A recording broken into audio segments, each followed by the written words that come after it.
Don't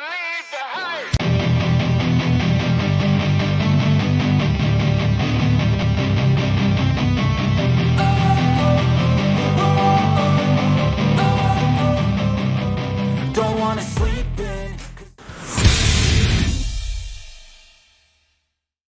O Peter Samhain entrou, o Rafa Otaku entrou. Boa noite, professor. 93 pra você também. Peter Samhain, boa noite, professor. Pensei que não viria hoje. Cara, eu esqueci. Puta, esqueci, você imagina? Esse meu trabalho está me tomando tanto a cabeça que eu acabo ficando. Mas estamos aí, tá? Estamos aí, tá? Vamos lá, vamos lá. Rafa Otago, professor, existe algum oráculo que seja simples no sentido de responder apenas sim ou não? Tem, Rafa. Tem o pêndulo radiestésico, ele te diz sim ou não, né? Tem até o próprio livro de São Cipriano, que você pode fazer uma forma de usar ele pode dizer sim ou não. Tem várias formas, tem vários oráculos de sim ou não, tá? Mas eu recomendo o pêndulo, tá? O pêndulo é melhor, tá? Se ele vira para a direita, sim. Se ele vira para a esquerda, não, tá? Ou se ele balança para a direita, sim. Se balança para a esquerda, não. Esse é o mais simples de todos eles. Tá bom, Rafa? Peter Samhain, Denis Confessor. Tudo bem, Peter?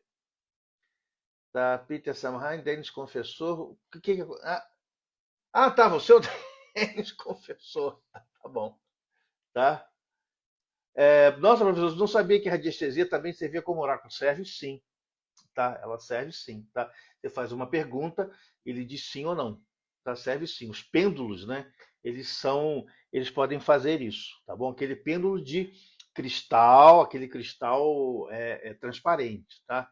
Ele faz isso também, tá bom? Então, você pode aí fazer. Ah, tá, obrigado. Um monte de coisa. Um monte de coisa? Mas acho que chegou coisa nossa. Tá bom, tá? Então, serve sim, tá? Serve sim como oráculo, sim, tá? Belmonte Norma entrou. Boa noite, Belmonte Norma, tudo bem? Tá? Espero que vocês tenham gostado da live de ontem, né? Falou-se sobre a gente está falando sobre política. E justamente é um negócio bem complicado, né? Mas fazer o quê, né? Tá em voga, né? Não tem jeito. O senhor acredita na metodologia de São Cipriano ou o senhor acredita que ele seja apenas uma figura popular? Figura popular, embora ele tenha a sua qualidade como magista, tá? Ele tem toda aquela qualidade de magista, mas ele acabou se popularizando, sabe? O livro de São Cipriano, ele acabou virando algo muito popular, né? Tá, mas sim, o São Cipriano, a pessoa do São Cipriano, o magista São Cipriano, ele é muito importante, tá? E é muito interessante estudar ele sem você ver esse livro que está aí correndo por aí. Aliás, até é bom você ver, tá? Não é ruim não. Lá no Clube de Canais eu coloquei lá um monte de versões do livro dele, tá bom? É importante saber sim, tá bom? Belmonte, não, a live atrasou, querido. A live atrasou porque a gente, quando fica velho, a gente tem um monte de problema. Eu esqueci, tá? Esqueci da hora. Eu estava me preparando para a live aqui, quando eu olhei já era 8h30. Eu falei, meu Deus do céu, a live era para começar às 8, tá? De vez em quando eu dou essas telas azuis aí, tá bom? Mas já estamos aqui na live, tá? Vamos até 9h30, não tem problema não, tá, gente? É que realmente eu bobeei, dei uma bobeada muito, muito grande, tá bom? Mas estamos aí, estamos vivos, não é isso? Estamos vivos, tá? E ó, uma outra coisa, gente, eu vou voltar com aqueles contos macabros, tá? Eu tenho uns livros aqui sensacionais que eu comprei, tá? Tem um livro aqui que é o Colchão de Pedra, que é muito bom, tá?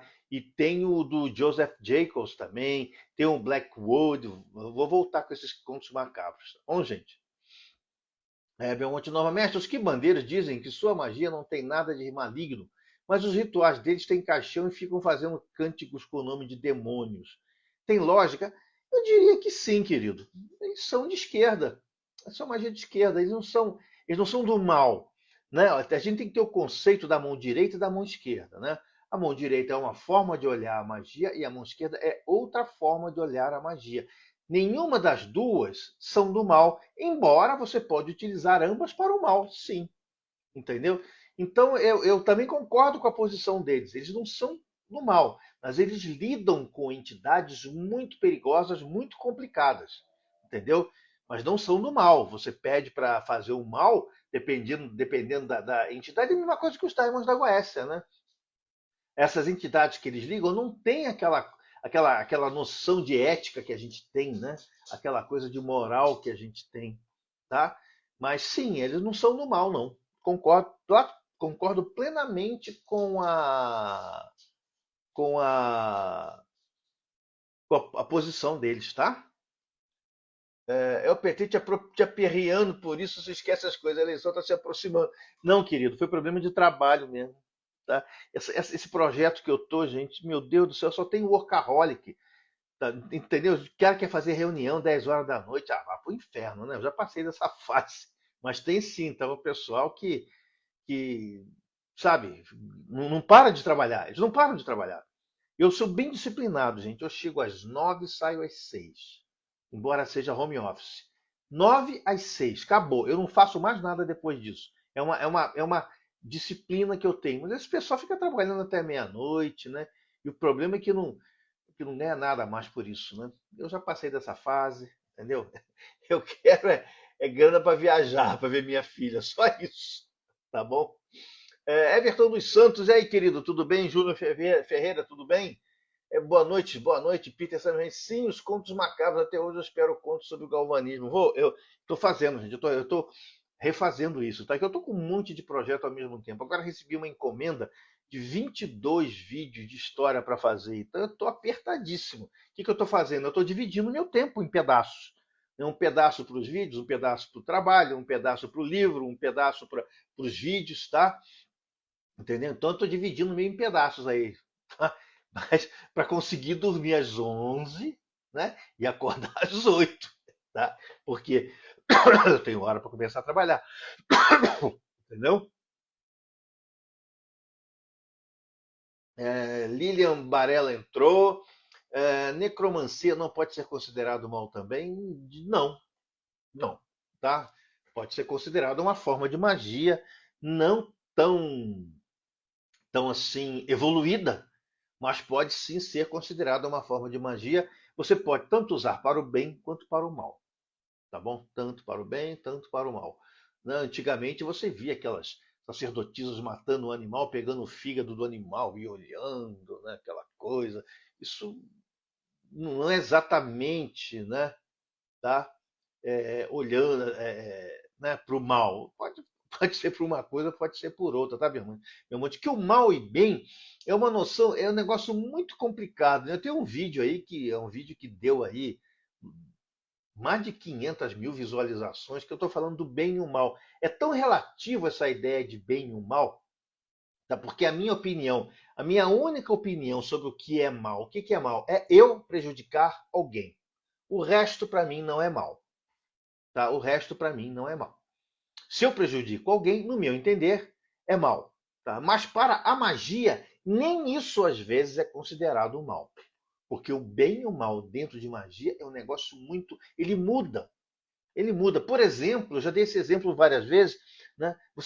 Hoje você não pode matar ninguém. Você é proibido de matar alguém. Você não pode pegar uma arma e ir lá no teu inimigo e bem, dar um tiro nele, você vai preso. Mas se o Brasil entrar em guerra com outro país, você vai ser obrigado a matar alguém. Você vai ser obrigado a matar seu inimigo. Entendeu? Aí já passa a ser bem. Ou seja, se você não matar, você pode ser considerado um fugitivo, considerado um cara medrosão, né? Então, o bem e o mal para nós humanos aqui é relativo, cara, demais às vezes. Tá bom? Eu vi, Eduarda, 22 vídeos de história é muita coisa, né, gente? Mas eu preciso de blim, blim, blim de grana. Então eu topei, tá? Eduardo Pavanati entrou. E aí, Eduardo, tudo bem? Peter Samrain, eu vi esse vídeo sobre o bem e o mal. Para mim, esse é o melhor vídeo. Explica de forma muito didática o que é a magia. Foi um vídeo que teve realmente tá? Muita visualização, tá? Porque é o entendimento do que é magia, né? E é um vídeo que tem 10 anos, aquele vídeo, tá? Vocês vão ver o novinho, novinho lá. Avotac, professor, do ponto de vista histórico, o senhor poderia contar por que ou quando inicia o fascínio da Golden Dawn pelo Egito? Vai muito pela ideia do próprio Crowley, viu, Rafa?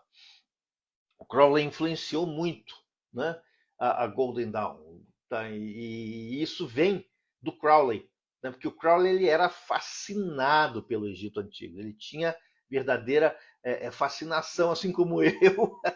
Tá? Ele era extremamente fascinado pelo Egito Antigo. Quando ele passou por lá, ele transferiu essa fascinação para eles. Não é só a Golden Dawn, não. Tá? A Rosa Cruz também é assim.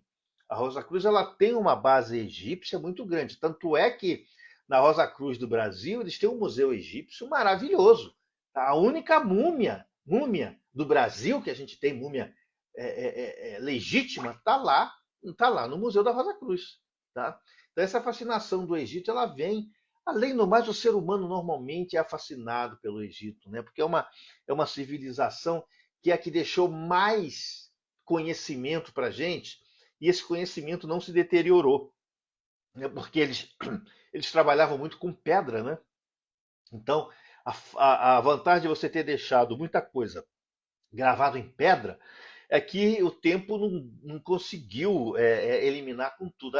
Na realidade, quem mais destruiu a civilização egípcia foram os próprios homens, né? Porque o tempo, se você começar a fazer escavações no Egito, coisas que não foram tocadas pelo homem, está inteirinho, né? Tutancâmon foi um grande exemplo, né? Tá, quando Carter descobriu a tumba de Tutancâmon, ela foi intocada pelos homens. Quando ele abriu, estava tudo lá, bonitinho, novinho, legal, tá? Então, o Egito ele deixou essa grande quantidade de conhecimento para a gente, e é claro, a gente fica fascinado, né? E Crowley não é uma pessoa que diferente de todo mundo, tá bom? Belmonte Norma, o bem e o mal da magia é como o símbolo de Yin Yang. Exatamente, querido. Muito bom. Exatamente. É como se fosse aí o Yin Yang. Tá? Perfeitamente. Tá? É o bem e o mal. Entendeu? E a nossa civilização, ela, né? Peter Samrahan, eu vejo Crowley como um grande oportunista. Participou da Golden Dawn em um momento vulnerável e fez confusão. Era sustentado pela mulher, pegou carona na Wicca de Gardner, estava sempre pegando carona. Tá? Mas embora ele seja isso que você considera, também eu acho, não tão assim quando você considera, mas ele foi um cara que deu muita contribuição também. Tá? Talvez por causa dessa coisa de oportunista dele, ele conseguiu olhar as outras coisas, entender. Sim, ele tinha um temperamento muito complicado. Crowley era uma pessoa muito, muito difícil de se lidar, mas deixou alguma coisa interessante para a gente, tá? Ele era um cara muito difícil, tá? Tem muita gente que conviveu com ele, não conseguia conviver com ele. Era uma pessoa que ou você o amava ou você o odiava, tá bom? Santinho Camarada entrou, é isso aí. Peter Samrahan, eu acho que Crowley estava muito preocupado em ser uma figura popular. Pode ser, né? Porque o ego é uma coisa que, que é difícil a gente se livrar dele, né? Pode ser sim, tá? Crowley não foi esse santo que as pessoas dizem que foi, mas também não é esse demônio que as pessoas dizem que foi. Foi um ser humano que tinha uma grande curiosidade e tinha um temperamento difícil. Acho que se ele tivesse um temperamento melhor, né, muita gente iria se beneficiar do conhecimento dele e ele também iria se beneficiar do conhecimento das outras pessoas. Infelizmente, ele foi uma pessoa muito difícil, ele morreu sozinho, né? Por ser uma pessoa complicada, uma pessoa difícil. Mas o ensinamento dele está aí, eu acho o ensinamento bem legal, embora ele tenha obtido dessa forma que você falou aí, realmente foi sim, tá bom? Santinho Camarada, boa noite. Belmonte Nobre, professor acredita que as esfinge do Egito têm um corpo submerso? Areia? O Belmonte, no início, quando a esfinge foi descoberta, ela estava tapada pela areia, só a cabeça. Tá? Ela foi descoberta ali pelo Ocidente, né? Ali pelos soldados de Napoleão. aquele resto do corpo da esfinge foi escavado. Embaixo não tem mais nada, porque o que, que acontece com a esfinge? Ela foi escavada ela foi esculpida em um pedaço de pedra que já existia ali. Já existia um pedaço de pedra ali e eles aproveitaram, esculpiram, eles, a gente não sabe quem, né? Aproveitou e esculpiu a esfinge, tá bom? Mas a esfinge é sólida, ela não tem nada dentro, ela é extremamente sólida. Isso foi provado por exames de raio-x, fizeram muitas pesquisas dentro da esfinge. Ela é sólida, ela é uma escultura em um pedaço de pedra ali inteiriço, tá? Então ele vai um pouquinho para baixo da terra assim, mas é um pedaço de pedra sólido, tá bom? Sólido, tá? E o que existe sim, são uma teoria de que que aquela esfinge não é a única. Existem outras espalhadas pelo deserto e que estão todas cobertas de areia, ninguém descobriu ainda. Pode ser, tá bom? Pode ser, mas ninguém provou, é uma teoria, tá bom? Mas a esfinge mesmo, eu posso te dizer, através de estudos, eu tive lá, eu vi, eu fiquei com o pessoal que estuda isso, fiz um monte de perguntas, pesquisei bastante. A esfinge é um corpo sólido esculpido num pedaço de pedra que aflorou ali, tá? É o que eu posso te dizer, tá bom? Rafa Otaku, Crowley pode ser o pior homem do mundo, mas só que ele condenou de conhecimento no tarô é para tirar o chapéu. Exatamente, Rafa. Exatamente, tá? Ele trouxe muito conhecimento para a gente, né? O Crowley foi realmente o iniciador de muita gente. Tem gente que entrou na magia por causa do Crowley, entendeu? Então a gente não pode tirar o mérito, embora ele tenha deméritos, mas o mérito é interessante que a gente tire, né? É melhor que a gente tire, sim, tá? A voltar nesse aspecto, então, pode encontrar filosofias e raízes egípcias em Aiwas, no livro da lei. Qual a sua opinião sobre as raízes dessa obra, desconsiderando o recebimento divino?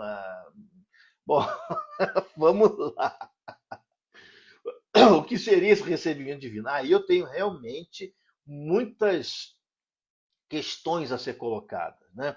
O que seria esse recebimento divino? Foi a cabeça dele? Não foi? Eu tendo a achar que foi a cabeça dele. Agora eu vou apanhar, né? Sim, eu acho isso.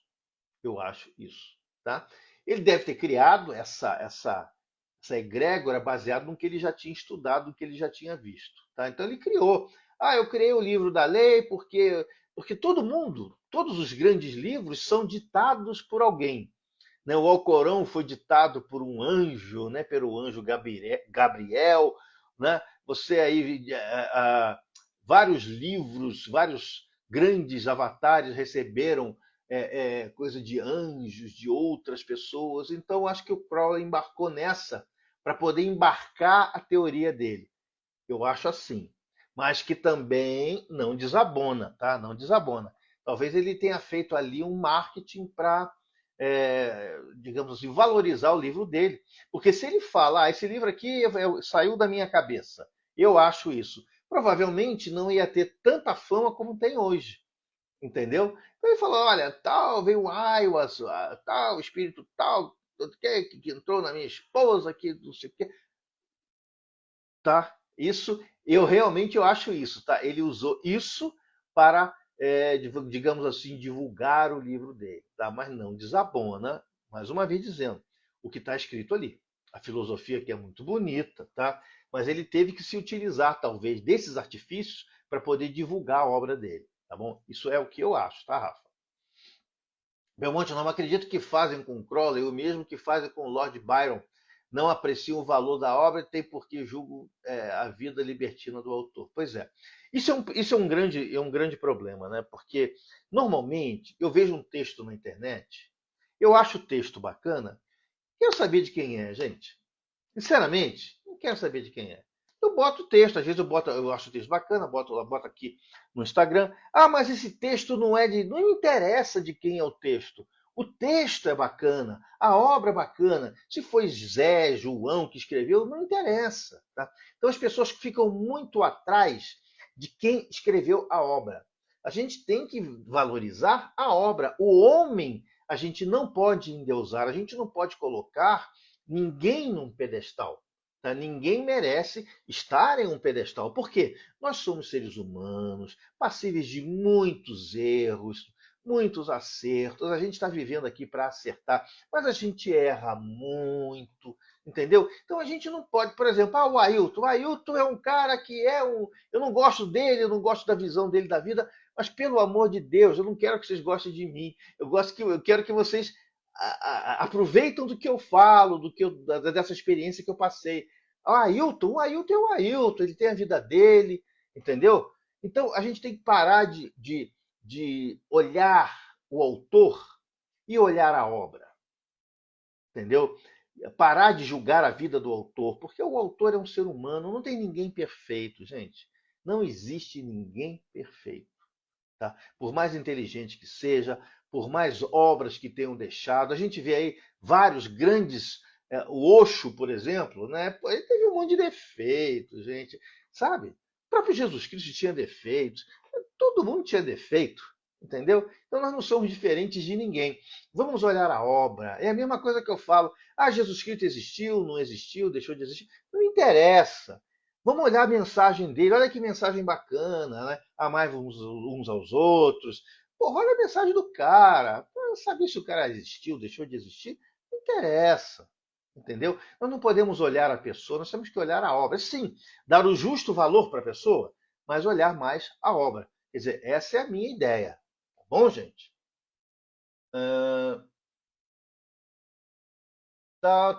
Luiz Seabra, boa noite a todos. Luiz Seabra entrou. Rafa Taco, mas sobre as raízes ou influências, o senhor considera o livro da lei 100% autoral, no qual todas as egrégoras bebeu de alguma fonte? Ou tal qual outras. Sim, ele bebeu de várias fontes, Rafa Taco. O, o, o Crowley, ele bebeu de várias fontes, organizou aquilo da forma dele e esse cabedal de conhecimentos de Telemann. Mas sim, ele pegou de várias fontes, porque ninguém nasce sabendo, viu, Rafa? Ninguém nasce sabendo. Blavatsky foi assim, Crowley foi assim, tá? Vários grandes autores foram assim. Tá? O que tem que acontecer é que os autores têm que ter a honestidade de falar assim: olha, isso aqui eu vi em tal lugar. Aí coloca lá o que ele viu, fala, mas eu acho, aí sim, eu penso que isso assim é assim, assim. Essa a honestidade intelectual que a gente tem que ter. Porque ninguém, Rafa, nada brota da cabeça da gente. A gente olha em volta da gente, pesquisa, olha a obra das outras pessoas e tira as conclusões. Foi o que aconteceu com Crowley, com Blavatsky, com qualquer outro grande autor, grande avatar, grande mago. Ninguém teve esse conhecimento por obra divina. Né? Não existe isso. Tá bom, Rafa? Entendeu? Então, vamos olhar a obra do Crowley, vamos olhar a obra de Blavatsky, vamos olhar a obra da Bíblia, vamos olhar. Quem é esse autor? Vamos tirar o proveito do conhecimento, tá bom? Porque julgar pessoas, eu não sou muito a favor disso, não. Tá bom, Rafa? É a minha opinião, como eu digo para você. Tá bom? Peter Sandman, lascaram o pau na HPB também quando ela estava escrevendo Doutrina Secreta? Sim. Tá vendo? Também, o que a HPB foi, se ela foi boa, se ela foi má, se ela foi boazinha, se ela não foi, não me importa. Importa que a obra dela tem um grande conhecimento, tem muita coisa muito bacana lá. Então, entendeu, gente? E vocês podem olhar a obra do autor e não concordar, mas leiam a obra do autor para vocês terem embasamento para concordar ou não concordar, tá? Porque ninguém aqui tem que concordar com tudo que lê. Ninguém aqui tem que concordar com tudo que eu falo, né? Ninguém aqui tem que concordar com tudo que o Crowley fala, tá? Nós temos que ter o nosso livre-arbítrio,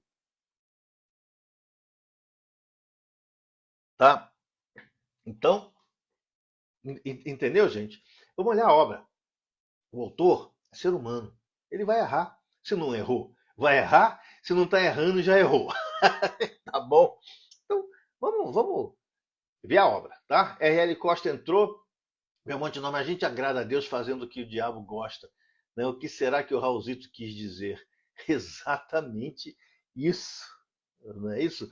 O que o Raul Vitor quis dizer? Ele quis dizer daquela ideia do próprio Deus, né? Primeiro, da criação do Deus e do demônio, né? As duas coisas, né? As contrapartidas, tá? As contrapartidas. Por que a gente agrada a Deus fazendo o que o diabo gosta? Porque as pessoas são escravas de Deus. As pessoas estão ali com medo de Deus. Se fizer alguma coisa errada, Deus vai castigar. Ou, se quiser ganhar alguma coisa, tem que ficar ali dando graças a Deus. O diabo adora isso, né? O diabo adora ver um pessoal de antolhos, entendeu? Tá? Essa é mais ou menos, bem mais profundo do que eu estou falando, tá, gente? Mas é mais ou menos isso, tá? Reni Costa, um grande abraço, professor. Bom resto de semana. Você também, querido. Léo Spa 981 entrou, Belmonte não. O professor tem um canal no YouTube chamado Realidade Fantástica. É um ótimo canal de ocultismo. Fica a dica, eu vejo, acompanho. Muito bom. Muito bom. Gosto dele sim, eu vejo sempre. Tá? Excelente. Tá? Evolua Karmadakini. Fernando Feriato. Peter Samheim. Eu achei a leitura da doutrina secreta muito difícil. Ela usa muito termos hindus. Tive que pesquisar muito em fontes externas. Isso, Peter, realmente ocorre, tá bom?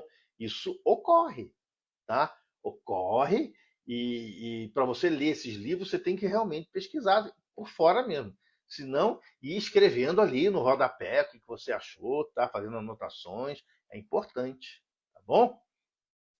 Belmonte Nova, o que é magia sexual? Essa é uma boa pergunta, Belmonte. Essa é uma boa pergunta. Vamos lá.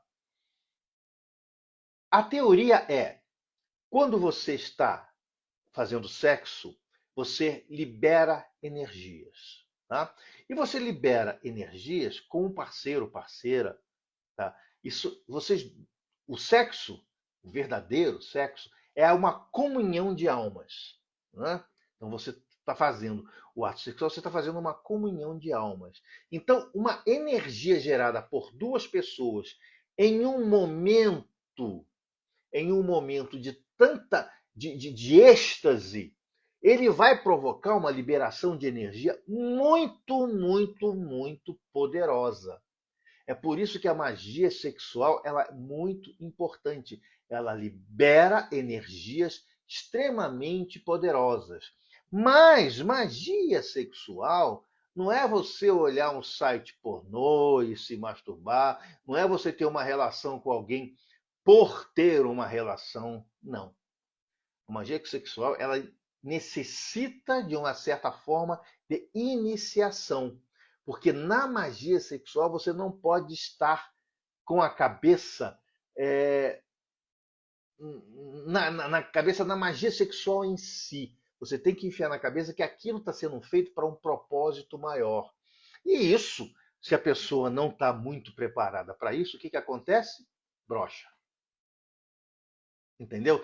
Então, a magia sexual tem que ter um treinamento para você fazer essa magia sexual sem aquela coisa do erotismo. Entendeu? Por isso que é difícil. Por isso que magia sexual não é para qualquer um, tá bom? Ela é muito poderosa, muito poderosa. São duas energias, duas pessoas juntas, liberando uma quantidade de energia extremamente grande, uma energia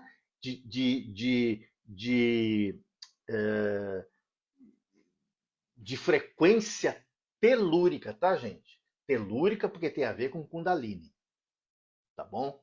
Então a magia sexual não é simplesmente transar, tá? A magia sexual ela tem muita coisa envolvida nisso e não é qualquer um que faz magia sexual, ok?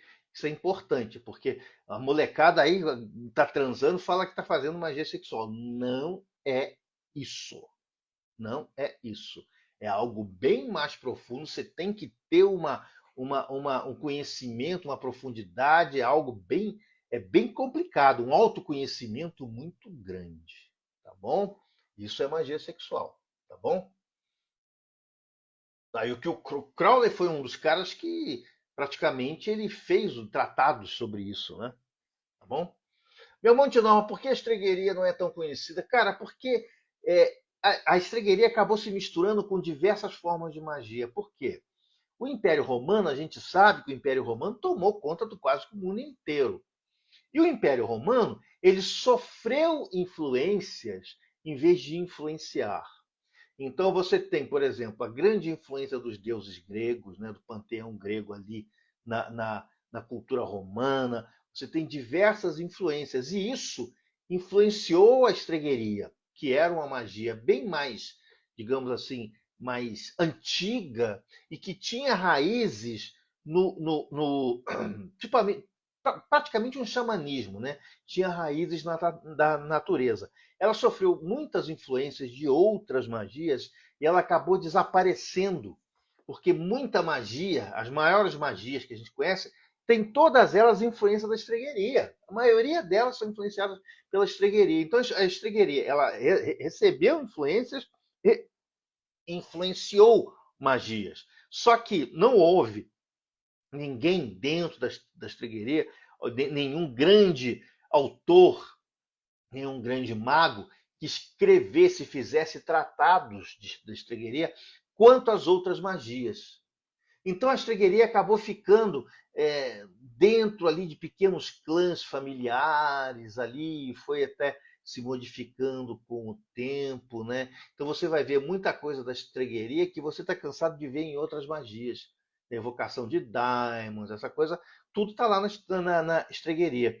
Mas assim, a minha principal teoria, né, é que não houve ninguém que fizesse um tratado de estregueria e esse tratado, então, passasse para gerações. Ela ficou muito restrita, muito pequena e muito restrita. Uma pena, tá? Uma pena. É uma magia muito bacana, tá? Com muita influência greco-romana, tá?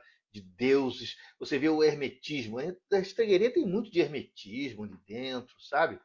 Mas ninguém.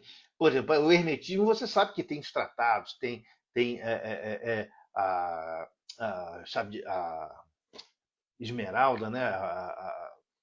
Tem vários tratados. Aí você vê que a estregueria quase não tem. Quando tem algum autor moderno tirando conclusões dele. Tá bom? Peter Sam, a Wicca tem o sexo como ato mais sagrado por ser o ato de criação. E a magia é forte porque é o único momento que a pessoa ativa os 5 sentidos ao mesmo tempo. Exatamente. Tá? É muito, muito forte. Tá? Mas é uma magia que não pode ser feita por puro erotismo. Tá? É muito diferente. Gente, magia sexual não é para qualquer um. Tá? Peter Sam, molecada tá transando e falando que tá fazendo magia. Tá fazendo nada, né, Peter? Fazendo nada, né? Fazendo nada. É bem, é bem complicado isso. Belmonte Norma, qual é o simbolismo da espiral? É o começo de sua jornada espiritual? Sim. Tá? A espiral, na realidade, se você olhar em todas as tumbas celtas, principalmente nas tumbas celtas, você vai ver muito espirais colocadas lá. Tá? Porque o que a espiral representa? A nossa evolução. A gente começa pequenininho e vai aumentando, aumentando, aumentando. Tá? É, é, sabe, essa era praticamente o embasamento da magia celta. Tá? Se você vai olhar em qualquer tumba celta, tem espiral. Tá? Belmonte Norma, a lei da causa e efeito da cabala se aplica aos animais inocentes? Eu vi um vídeo de um cavalo que morreu de tanto parasita que tinha no estômago. Tadinho, deu muita dó. Uma coisa importante, Belmonte. A lei da causa e efeito, ela se aplica em alguns casos. Por exemplo, esse cavalo. Tá? Esse cavalo, ele tinha alguma predisposição para essa doença. Tá? Ele não foi exposto a essa doença à toa. Ou ele passou em algum lugar que contraiu essa doença, tá? Sempre a causa e efeito, tá? Você tem a doença, ele contraiu isso, comeu alguma coisa lá no meio do capim que ele comeu, tinha um parasita e ele engoliu esse parasita e aconteceu, tá bom? É uma causa com efeito, tá? Comeu o parasita, engoliu e morreu, tá? Agora, você pode me dizer o seguinte, que o princípio da causa e efeito é porque o cavalo mereceu ter morrido? Não. O princípio da causa e efeito não é bem isso.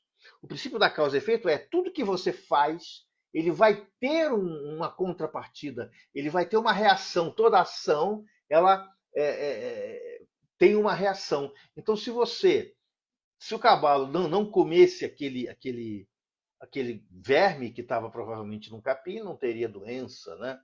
Entendeu? O próprio dono, né? Se o cavalo tivesse um dono e o dono tivesse tratado direito, teve tomado conta dele, provavelmente não haveria esse tipo de coisa. Mas é sempre, sempre causa e efeito, tá? Não é por culpa do cavalo, por o cavalo ser mau. Foi uma atitude do cavalo que proporcionou isto, tá? Causa e efeito, ela é diferente de justiça.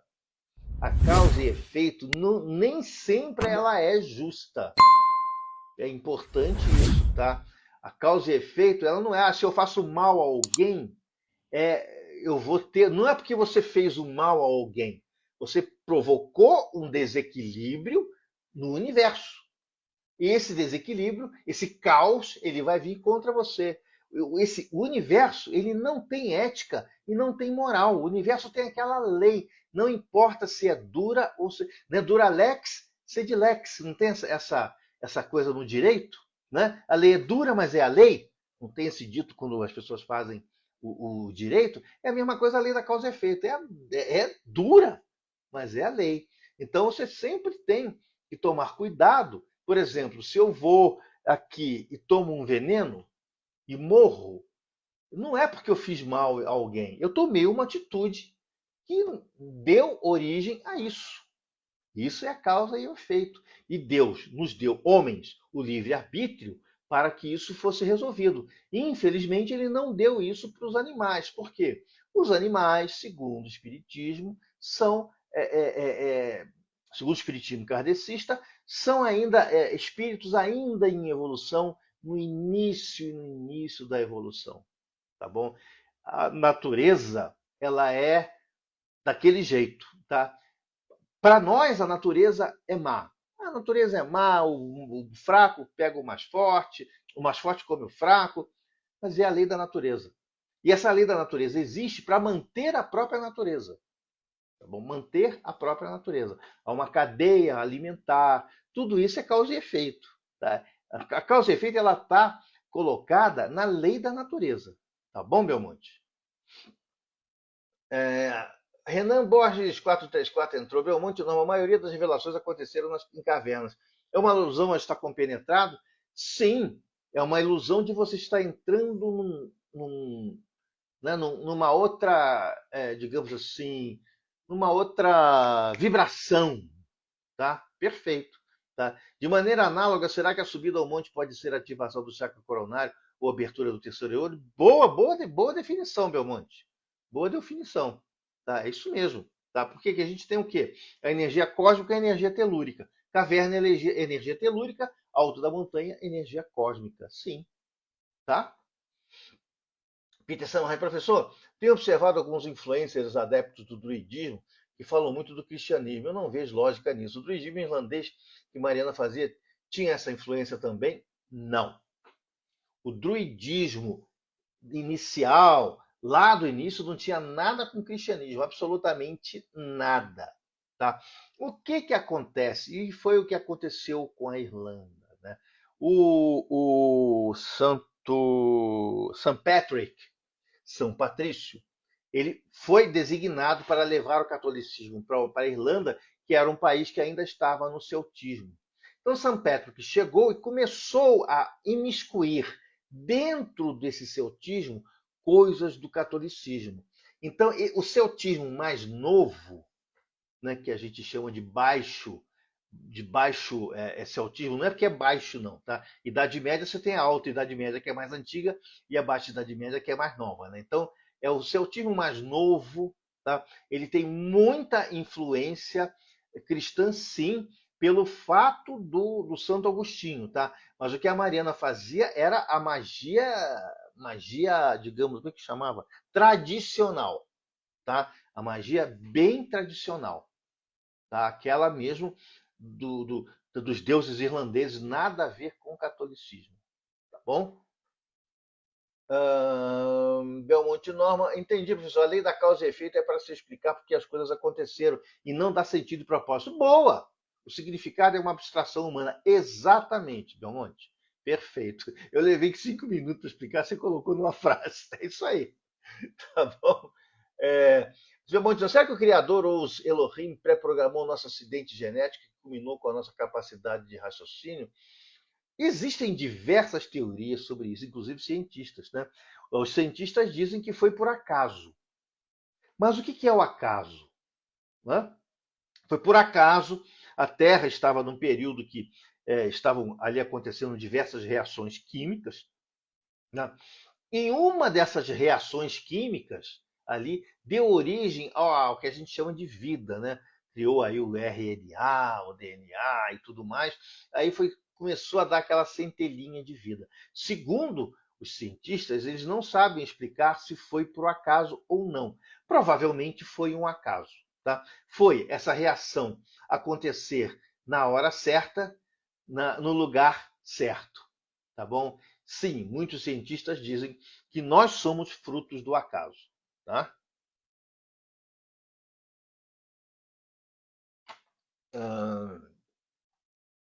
Os antigos pagãos faziam mesmo aqueles rituais de sexo ao ar livre ou isso é coisa de filme de terror? Não faziam. Faziam sim. Faziam magia sexual. Tá? Faziam magia sexual. Aqueles festivais da lua, onde as mulheres, né, de Wicca, elas fazem nuas ali, em volta do caldeirão, se dão as mãos, aquilo tudo é bem celta, tá? Bem celta. Tá? Porque a nudez, gente, a nudez, quem foi que, digamos assim, criminalizou a nudez? O cristianismo, o judaísmo. Por quê? Tem a história do Adão e Eva. E depois que eles morderam a fruta, eles começaram a sentir vergonha de suas partes. Entendeu? Então, essa coisa, ali já estava se dizendo assim, ó, o sexo é proibido, o sexo é tabu. Ali mesmo, começou essa ideia. Então, a vergonha das partes foi exatamente o advento da roupa para tapar as vergonhas. Até hoje se fala isso. O próprio Pero Vaz de Caminha falou que os índios não usavam roupas que cobrissem suas vergonhas. Então, o órgão sexual teve a conotação de vergonha, tá? Essa coisa. Então, a nudez é o símbolo para os povos antigos, é o símbolo da pureza. Você está ali nu, entendeu? Eu faço muito ritual nu, porque você está aberto, né? Você do jeito que você vê o mundo, você, a tua essência.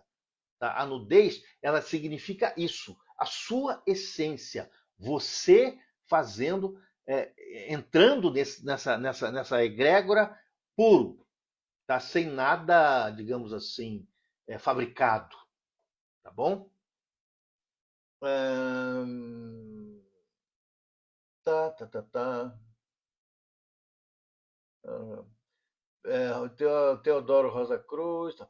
Podemos dizer sobre Hieros Gamos? Tem muita, o Peterson, hein? Tem é, muita. Isso é mais celta, né? O Hieros Gamos é mais celta. Né? Por que é o Hieros Gamos? Ele é praticamente uma ligação de um ritual um ritual de fertilidade dos celtas. Tá? Em determinada noite, eu não me lembro agora de cabeça, né? Num período de plantação, de semeadura, eram feitos esses rituais. Eram feitos rituais de sexo, tá? Exatamente para ajudar a colheita. Era magia sexual, Peter. Era magia sexual. Tá bom? Belmonte, não é verdade que o obelisco é um símbolo fálico e pagão que remete ao deus Baal na Bíblia? Tem um obelisco no centro da Praça de São Pedro e São Vaticano. O que será? Vamos lá. Sim, existe uma teoria que diz isso, mas é uma teoria completamente sem base, no meu entender. Tá bom? Por quê? Porque os egípcios antigos foram os primeiros construtores de obeliscos. E o que eram os obeliscos? Os obeliscos, eles eram um símbolo de poder. A gente pode associar o falo como símbolo de poder? Pode, porque em muitas civilizações o falo era utilizado como símbolo de poder. Mas no caso específico do Egito, não. Tá? O obelisco era um monumento de poder, mas que não tinha absolutamente nada com o falo. Era um instrumento que apontava para o cósmico, né? Apontava para Ra, porque segundo os egípcios, o sol era a carruagem de Ra. Então, o obelisco ele era uma forma de se extrair energia de Ra. Tá? Essa é uma teoria também sem embasamento, tá? Porque não tem ainda nada de prova que realmente nos diz que isso realmente é fato. Tá? Tanto a parte do sexo, do órgão sexual, do falo, que representa poder, tá? Tanto essa parte de antena. Tá? E tem aqueles caras dos ETs que falam que era uma tentativa de falar com os ETs que foram embora. Isso aí é um negócio que eu já não gosto muito de falar sobre isso, tá bom? Mas sim, ambos, tanto o obelisco apontando para Ra, quanto o obelisco, no caso da visão fálica, são instrumentos de poder, sim, tá bom? Uma forma do ser humano tentar alcançar o inalcançável também é a coisa do obelisco, tá? O obelisco do São Pedro do Vaticano, normalmente, o que acontece, gente? Hoje, a civilização ocidental usa o obelisco como um marco. Então, o obelisco ele é considerado um marco. Então, lá na Praça de São Pedro é um marco, não é poder. Ele é um marco, ele marca o local.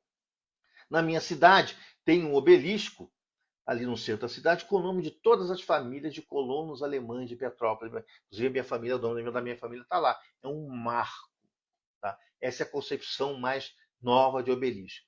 Mas o início pode sim ter ligações fálicas, mas ainda está na conjectura.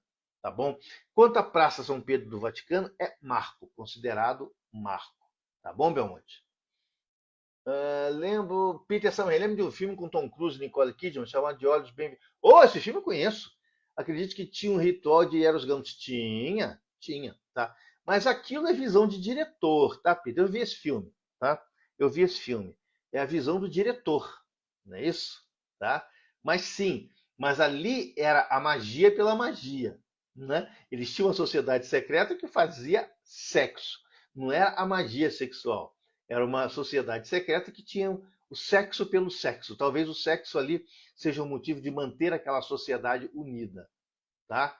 Realmente eu lembro desse filme, tá?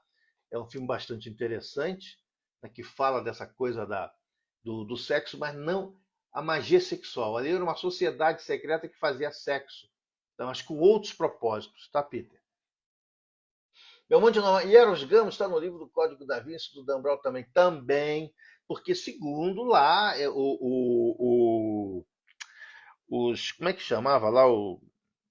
A sociedade lá fazia esse ritual também. Tá? Mas aí, até do livro do Código da Vinci deixa bem claro isso. Não é conotação sexual. Né?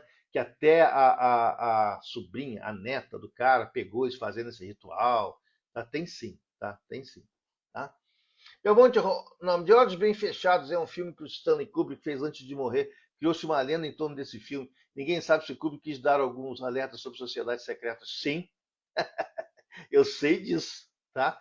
Mas, Belmonte, existem sociedades secretas exatamente naquele molde.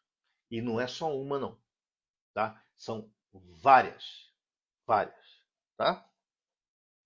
Existe.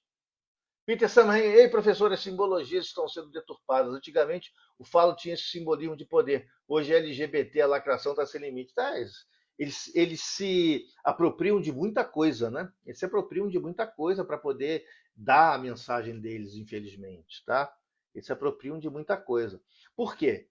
Porque a religião, o catolicismo, considerou o falo um negócio vergonhoso. E o LGBT, ele pega essa coisa do falo vergonhoso e quer agredir. Na realidade, eles não querem adotar aquilo como um símbolo, eles querem agredir. Essa é a função deles. Agredir. Tá? Feminismo, aquele feminismo radical, LGBT, isso eles querem agredir, tá? Agride quem é religioso. A mim eu não vejo agressão nenhuma, sinceramente, tá? Só me enche o saco, só me enche o saco, tá? Eu fico cansado de, sabe, de ver essas coisas, enche o saco, tá? Mas eles se apropriam sim, com certeza, tá, Peter? Emerson Santana Silva entrou, Belmonte Nova. Qual é da Opus Dei? Porque existe o que faz. A Opus Dei ela é uma organização católica criada por um padre chamado José Maria Escrivá. Se eu não me engano, é o nome dele. José Maria Escrivá. Tá? É uma sociedade que procurou trazer adeptos para a religião católica e adeptos bem fanáticos. Na realidade, a Opus Dei é uma sociedade não secreta que tem adeptos extremamente fanáticos. É um órgão de controle mais controlado da religião católica. Tá? Esse é o meu entender do Opus Dei. Tá? E é claro, o Opus Dei também busca o poder, né? Então, eles procuram manter dentro dos seus quadros pessoas poderosas para exercitar esse poder no mundo. Tá bom? A Opus Dei já foi muito mais poderosa do que é hoje. Tá? Muito mais poderosa. Hoje a Opus Dei, ela, na realidade, não passa do bando de fanáticos ali que fazem lá suas fanatices, tá bom? Mas a Opus Dei ela é um grupo em que você tem que viver pela religião e a religião ser a orientação da sua vida. E todas aquelas pessoas que são da Opus Dei são consideradas soldados da ordem. Tá? Então eles obedecem, simplesmente obedecem tudo que a ordem manda fazer. Tá? E tem ali diversos rituais de autossacrifício, né? Tem o silício, que eles se autoflagelam, tudo aquilo dentro aqui da própria conotação da Igreja Católica, né? Porque a Igreja Católica ela tem essa coisa do flagelo, né? Você fazer sacrifícios para Deus. Tá? Gente, eu estudei uma vez numa escola católica, minha mãe e meu pai fizeram a besteira de me matricular numa escola católica e naquela época uma freira teve a canalice de dizer para os alunos de 5, 6 anos que estavam sentados ali, e todos nós tínhamos que fazer um sacrifício para Jesus.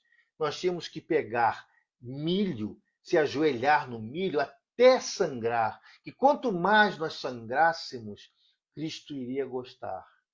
É claro que essa prática, com o passar dos anos, ela foi tirada da Igreja Católica porque as pessoas vão ficando espertas, né? Ninguém é burro, entendeu? Mas a Opus Dei mantém essa técnica para manter o fanatismo aberto, tá? Manter o fanatismo aberto, tá bom? Então a Igreja Católica sempre foi muito de se sacrificar, de se imolar, né? O próprio islamismo também tem muito disso, de você fazer a imolação, né? De você se sacrificar, tá? De você usar aquele silício que fica apertando. O filme do Dan Brown, no livro, diz isso, né? O cara usando aquele silício. E sim, isso existe na ordem Opus Dei, tá? Peter Sam, tem um símbolo assim no Marco Zero de Recife. Recife é uma escultura de um artista muito influente aqui chamado Ricardo Benan. A prefeitura colocou as cores do arco-íris na escultura. Cagaram com a escritura, né? Com a escultura. Porque a escultura não foi, a intenção da escultura não foi essa. Que fizessem uma escultura para isso. Não.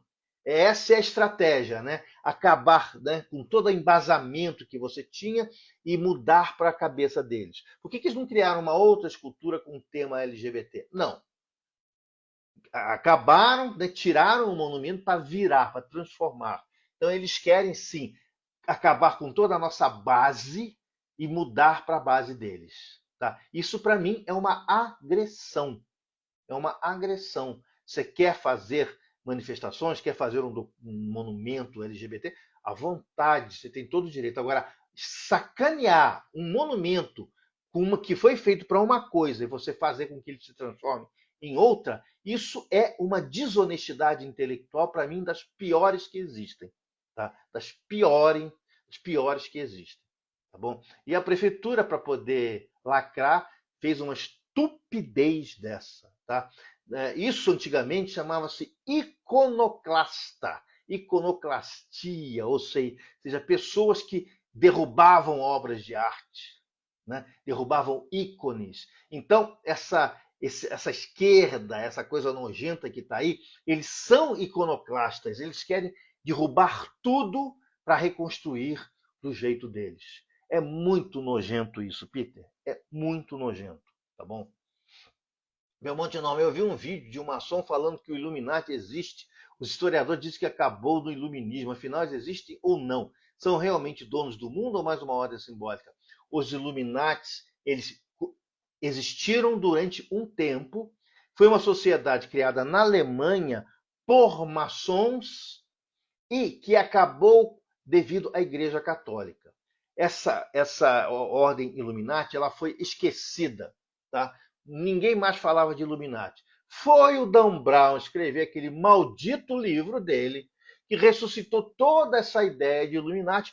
Aí começou a aparecer Illuminati em tudo quanto é lugar, Belmonte. Você tem Illuminati até no raio que eu pato. Tem Illuminati, entendeu? Mas os Illuminati, gente, estavam esquecidos. O Dan Brown, aquele livro do Dan Brown fez uma revolução, gente, e era um simples romance.